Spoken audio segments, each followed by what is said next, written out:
Ивана прашува дали постојат алтернативи кај калорискиот дефицит во трката за слабење. Ивана, не знам дали добро ти го разбрав прашањево, ако ме прашуваш за алтернативи како да би слабеела доколку би барала алтернатива на калориски дефицит, мојата филозофија е појадок редовно со оброци, пиење доволно вода, практично нешто како да избегнеш кризи за благо, да го задоволиш телото со хранливи вредности, на тој начин да направиш да телото си ја најде својата идеална телесна композиција, односно параметрите масти и мускули да дојдат во идеалните вредности со тек на време. Тоа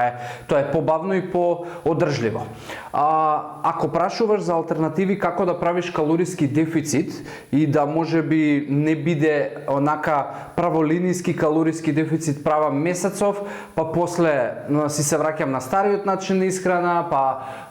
можеби се поправам и така натаму, имам неколку совети што да ти дадам. Прва работа за праволинискиот калориски дефицит има и најчесто и луѓе тука имаат проблем затоа што ако еден месец јас живеам во калориски дефицит, шансата дека можеби ќе направам мало забавување на метаболизмот се поголеми и од тој аспект шансите да се случи јојо ефект и враќање на килограми побрзо се поголеми. Затоа има неколку алтернативи кои што првата да речеме се вика алтернативно ротирање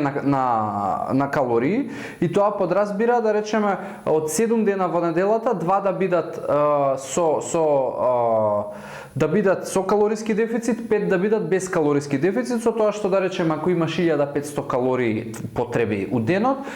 симни 250 да речеме во тие 2 дена, другите 5 дена да си бидат со 1500. Тоа е исто еден побавен начин и поедноставен за луѓе кои што можеби не можат да издржуваат толку со изгладнување и така натаму. Има еден друг концепт на Weekend Warrior, така се вика, и подразбира да 4 дена, понеделник, вторник, среда, четврток си без калориски дефицит, петок, сабота, недела,